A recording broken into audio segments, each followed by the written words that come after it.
Chapter 30. Sacred Sheep.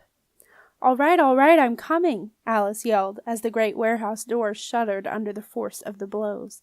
Alice, watched by a frustrated Arthur, who longed to help her but could only stand by, pulled back 2 great iron bolts, and using all her strength, pushed the huge green warehouse door along its rusty runners.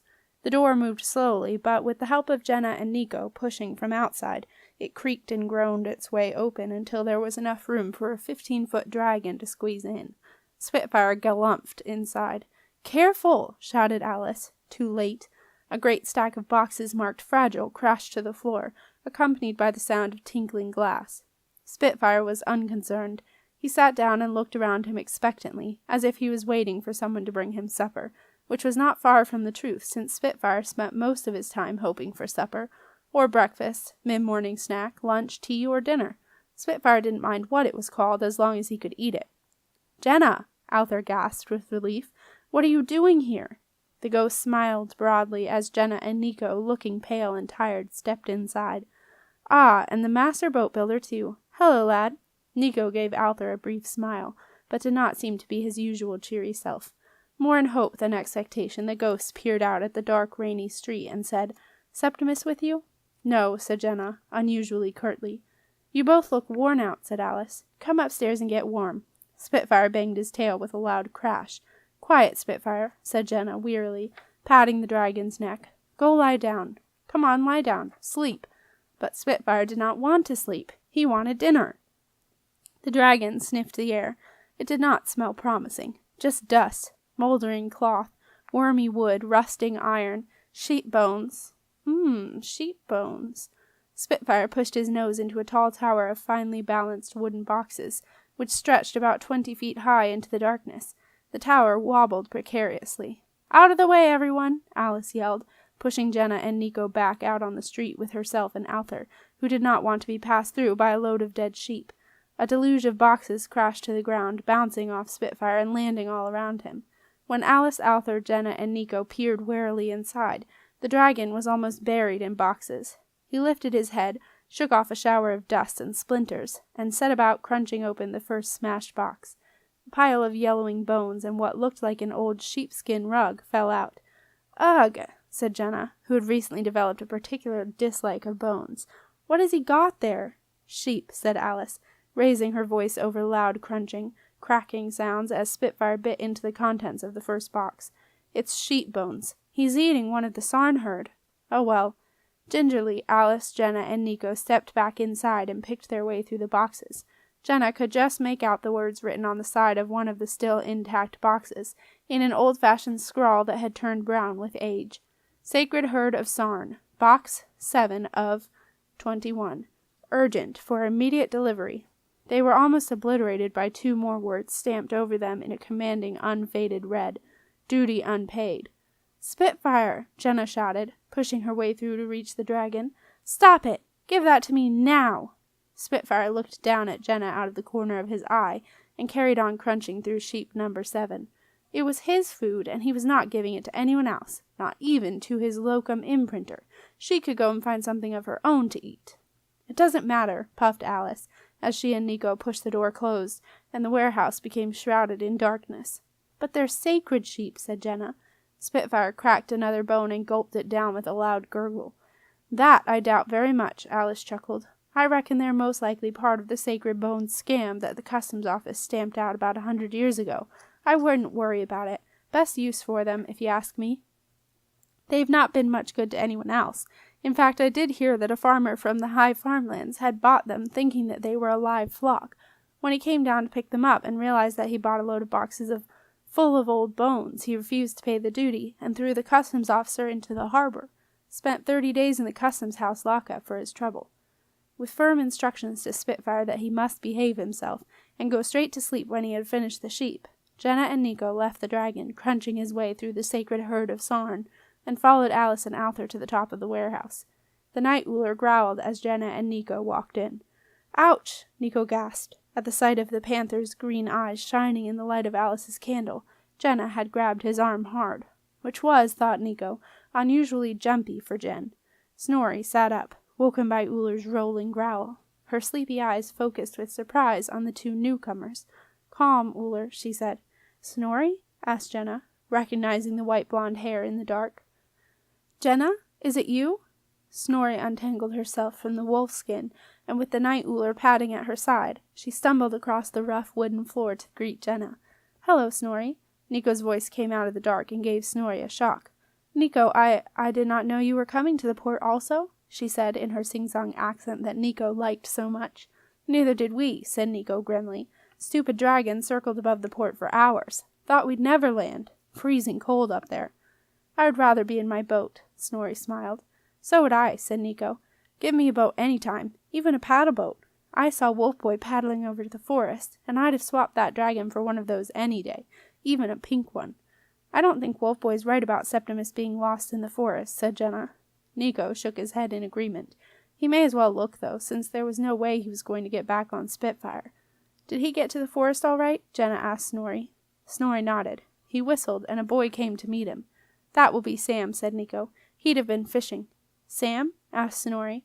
Yes, Sam. He's my brother, Snorri laughed. How did you know? Asked Nico, puzzled.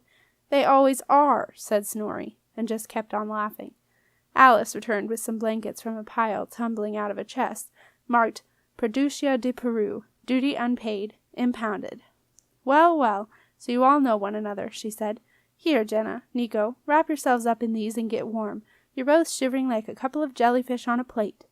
Wrapped in the brightly patterned blankets, which smelled strongly of goat as the damp from their tunics crept in, Jenna and Nico stood steaming in the heat of the briskly burning logs inside Alice's stove. While they slowly warmed through, they watched Alice place a pot of water to boil, mix up some chopped oranges, cinnamon, cloves, and honey in an earthenware jug, and then pour the boiling water over the mixture.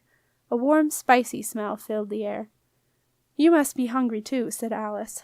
Nico nodded. As he slowly became warm and forgot about the hours he and Jenna had spent on Spitfire circling in the drizzle above the port, he realized that he was ravenous. Alice disappeared into the shadows at the far end of the space that she called home, and returned with a tray laden with a huge fruit cake, a large loaf of rough port bread, great chunks of port herb sausage, and half a spiced apple pie. Now everyone eat. You too, Snorri. Alice noticed that Snorri, unsure, was hanging back. Snorri took her place at the table. She sat next to Alther and smiled at him. I think I have seen you at the castle, she said. Alther nodded. You are a seer? He asked. Snorri blushed. I do not always wish it, but it is so, she replied, like my grandmother. And like your mother? Asked Alther. Snorri shook her head. She was not like her mother. No way. After the fruit cake, bread, sausage, and most of the pie had disappeared, and Alice had made 2 more jugs of spiced orange, she looked at Jenna and said gently, Would you like to tell us what happened today? Alther and I. Well, we would like to know. Alther smiled. He liked the sound of Alther and I, and he liked the way Alice considered his concerns to be hers, too. He reflected that just then he would have felt perfectly content if it had not been for the awful business of Septimus. Jenna nodded. It was a relief to tell them. She took a deep breath and began her story, starting from when Queen Etheldreda had appeared in her bedroom the previous night. Alice and Alther listened somberly, and when Jenna told them about Septimus and the glass, Alther became most transparent with concern. Then it was Alther's turn to tell bad news. When Jenna heard what Marcia had found in the Eye Marcellus, she gasped and put her head in her hands. Septimus was gone, forever, and it was her fault. Nico put his arm around Jenna's shoulders. You mustn't blame yourself, Jen. Jenna shook her head. She did blame herself. Well, I think, said Alther suddenly. Everyone looked at the ghost who was sitting between Snorri and Alice, his purple robes becoming surprisingly substantial in the candlelight, as a small ray of hope flickered in Alther's mind. I think there might just be a way to find him. It's a long shot, of course, but... And so, on the top floor of warehouse number 9, 1 night creature and 4 living humans sat in the firelight, listening to a ghost as he began to explain how they might possibly be able to rescue Septimus. On the ground floor of warehouse number 9, the sacred herd of Sarn was slowly disappearing, gnawed, crunched, and gulped down until there was nothing left but a few empty boxes and a long, satisfied sheepskin-smelling burp. Not so very far from warehouse number 9, a royal barge made its stately progress over the Moran marshes, floating in on a ghostly flood from more than 500 years before. It drew up at a long-gone landing stage and lay shimmering in the moonlight, rocking gently, while its occupant stepped ashore, and with a disapproving expression, picked her way up a muddy path that led to a little thatched cottage. Queen Etheldreda passed through the door and the cottage's inhabitant. A comfortable-looking woman, dressed in a large patchwork tent, looked up from her seat by the fire, puzzled at the disturbance she had felt blow into the room. She shivered as Queen Etheldreda drifted by, sending the candle flames guttering. Aunt Zelda got to her feet, and through half-closed bright blue witch's eyes, she surveyed the cozy room, which suddenly no longer felt quite so cozy. But for all Aunt Zelda's looking, she could not make out the ghost of Etheldreda, as she drifted about searching for Jenna. Aunt Zelda was spooked. She could see a disturbance pass across the walls of books and potion bottles, as Etheldreda inspected them for signs of a hidden door, but found only a cupboard hiding a giant flask. And as Etheldreda ascended the steep stairs to the attic, her pointy nose leading the way, Aunt Zelda followed, though she did not know why. Convinced that Jenna was there, Etheldreda searched the little attic room from top to bottom. Etheldreda blew back the covers on all 3 beds, fully expecting to find Jenna hidden under one of them, but found nothing. Then she stuck her pointy nose under the beds. There was nothing, and looked in Aunt Zelda's closet, which was full of identical patchwork dresses, and still found nothing. Aunt Zelda was by now frantic. She knew there was an unquiet spirit in her cottage. She ran downstairs to find her expel spell, leaving Etheldreda poking around the attic. It was then that Etheldreda found something that Aunt Zelda had promised to keep safe for Jenna, her silver pistol. With a great effort of will, Queen Etheldreda picked up the pistol. While downstairs, Aunt Zelda began to chant the expel. In a rush of stale air, for Aunt Zelda's spell was old and had been kept in a damp cupboard, Queen Etheldreda was expelled from the cottage and hurled into the low-tide mud of the moat. Etheldreda picked herself up, and clutching the pistol, she re-embarked on the royal barge. Sitting in her cabin, away from the prying eyes of Aunt Zelda, Etheldreda inspected the pistol. Then she drew out the small silver ball that she had taken from Jenna's room. Holding the bullet in her increasingly substantial hand, Etheldreda inspected it closely and smiled a grim smile. It was inscribed with the letters I.P., short for Infant Princess, and had been named for Jenna when she was a baby. It had been a stroke of luck, thought Etheldreda, bumping into the ghost of the spy who had betrayed the Heaps all those years ago. If the unquiet spirit of Linda Lane had not crawled out of the river and hauled herself up onto the royal barge, Etheldreda would never have known about the power of a named bullet, and luck was still on her side, because now she had the silver pistol to go with it. All she needed was the princess to point it at.